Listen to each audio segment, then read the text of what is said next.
Já o São Paulo corre o risco de perder Bobadilla para times da Europa na metade do ano. Já o São Paulo se defende e se tranquiliza em relação à saída de Crespo graças à multa rescisória com valor salgado. Isso sem falar nas últimas de mercado, bastidores, finanças. Fala aí pessoal, sou Jorge Nicola, bem-vindos a mais um vídeo do canal, sempre bom ter vocês por aqui. Sem perder tempo, pedir para deixar like, se inscrever no canal e ativar as notificações. Bora te contar qual o valor da multa rescisória de Hernan Crespo no São Paulo. Esse valor serve caso ele peça demissão e vá para outro clube, nesse caso o São Paulo recebe o dinheiro, ou se o tricolor decidir dispensar o argentino. A multa prevista é de 4 salários para Hernan Crespo. Ainda há 2 meses de salários para cada um dos membros da comissão técnica. Então, no fim das contas, hoje a multa equivale a mais ou menos 4 milhões de reais.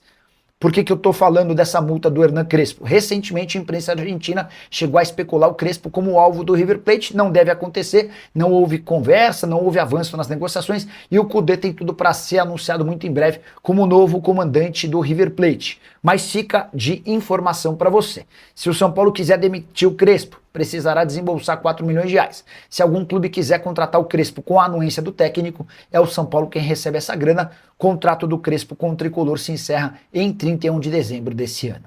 Hora de falar sobre Bobadilla e o papo de que o volante paraguaio interessa a clubes do exterior.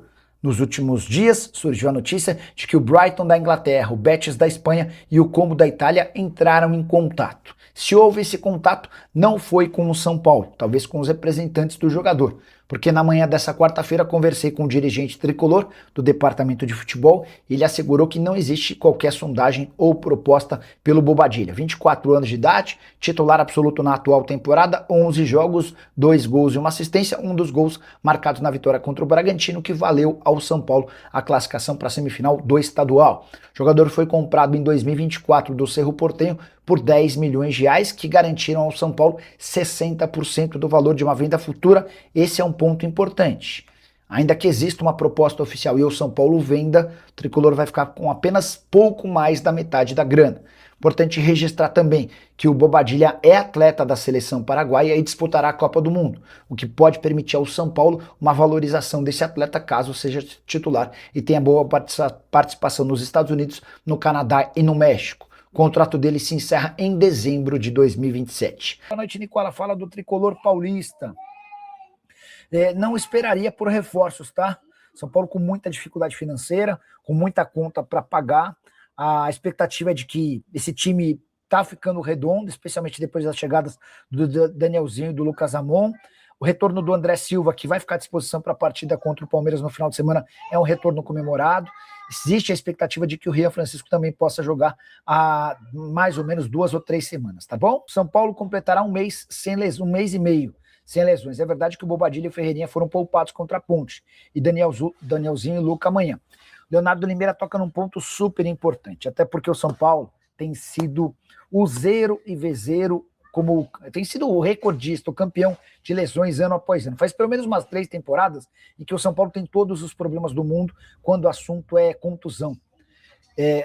E o Lucas Moura talvez seja o grande reflexo disso, né? O Lucas Moura jogou menos de 40% das partidas na temporada passada. Nesse ano, já livre de dores no joelho, tem conseguido jogar com frequência. São Paulo fez uma série de modificações no seu departamento médico, no seu departamento de fisioterapia, mudança de máquinas, contratação de novos profissionais, e a percepção que você tem é de que tudo isso deu resultado e o São Paulo tem conseguido ser muito mais efetivo, para sorte do torcedor são paulino e também de Hernan Crespo, né? Tava na hora também, né? Fala aí do São Paulo, Nicola, tem chance de mais reforço podendo pintar? Não é a lógica, tá? Não é o mais natural. O São Paulo entende que já investiu bastante, especialmente por conta de toda a sua dificuldade financeira. Como eu faço para trabalhar no São Paulo? Pergunta o Samuel Souza. Depende da sua especificação, né? Como é que tá a Superbet e o São Paulo? Pergunta do Sartiari. Tudo normal. A partir do ano que vem, o São Paulo se beneficia dos contratos dos rivais Flamengo, Corinthians e Palmeiras para entender quanto vai ser o seu contrato de patrocínio, o seu reajuste. O São Paulo fechou um contrato diferente com a Superbet. O contrato é longo, né? E o reajuste vai se dar de acordo com uma média do que estiverem faturando o Flamengo, o Palmeiras e o Corinthians. Então, a ida do Flamengo a 268 milhões na Betano, a ida do Corinthians para 150 milhões da Esportes da Sorte e a manutenção dos 100 milhões do Palmeiras vão garantir ao São Paulo um contrato melhor do que o atual. O São Paulo ganha na casa dos 78 milhões de reais. Só mais uma sobre o São Paulo e sobre a Superbet. O São Paulo tinha... O São Paulo não. O Oscar recebia da Superbet 1.200.000 reais por mês. Vocês vão lembrar que quando o Oscar foi contratado, a Superbet se comprometeu a ajudar com o pagamento dos salários. O Oscar ainda não rescindiu o contrato, mas deixou de ser jogador do São Paulo. E deixou, por conta disso, de ganhar seu salário. Então, esse 1.200.000 que a Superbet bancava por Oscar estão indo agora para os cofres do São Paulo, tá bom? Próximo superchat. Fala, Nicola. Zé Vitor da Lusa. Pode ir para o São Paulo? Abraço. Beto Faramilha, esse é parceiraço. Betão, não se iluda com o bom jogo que ele fez contra o Corinthians. E fez bom jogo mesmo, tá? É um meio-campista meio diferente, né? Ele é muito alto, passadas largas. Ele até ajuda bastante no momento de pressão, na saída de bola adversária, né? Mas, cara, é assim, ó, sendo bem sincero com vocês, altos e baixos, tá? E eu acho que num time com o poder do São Paulo, com o poder do Corinthians, ele teria dificuldade. Quer ver, só para confirmar e não falar nenhuma bobagem,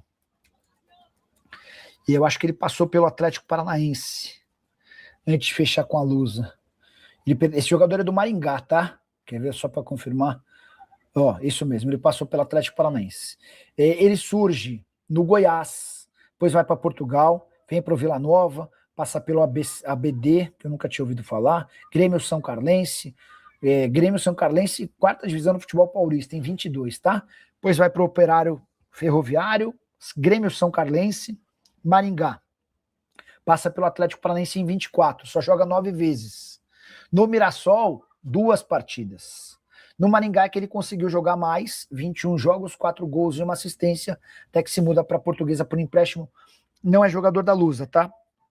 Enfim, boas atuações, mas, cara, não acho que tá pronto para jogar em time grande, não, tá? Sendo bem sincero com vocês. O que o São Paulo responde sobre a especulação de que Hernan Crespo interessa ao River Plate? Já te trago a resposta antes de entender o contexto.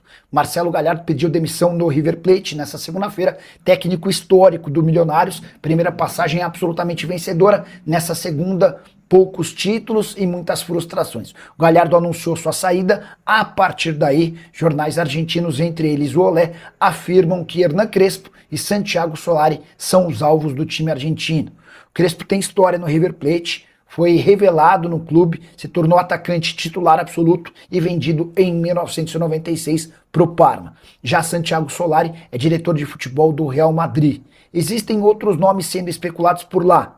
Há, por exemplo, quem garanta que hoje o Kudê é o favorito, é o número 1, é a bola da vez no River Plate. Mas a apuração do Diário Olé dá conta de que o Crespo está entre os mais cotados. Antes de gravar esse vídeo, consultei uma fonte do Departamento de Futebol de São Paulo que assegura que ninguém do River Plate procurou o tricolor. O contrato do Crespo se encerra em 31 de dezembro e a multa rescisória atrelada ao salário do técnico.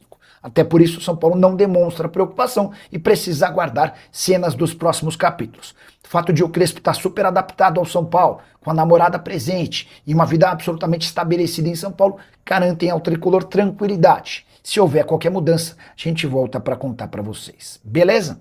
Só mais uma observação. A saída do Galhardo do River Plate faz dele excelente opção para clubes brasileiros, mas o argentino já disse a pessoas próximas que não tem a intenção de trabalhar por aqui e nos tempos de River Plate tinha direito a salário parecido a de Abel Ferreira, salário na casa dos 3 milhões de reais por mês. Fala, rapaziada, beleza? Mais um giro de notícia nesta quinta-feira. São Paulo que jogou ontem contra o Curitiba, ganhou de 1-0.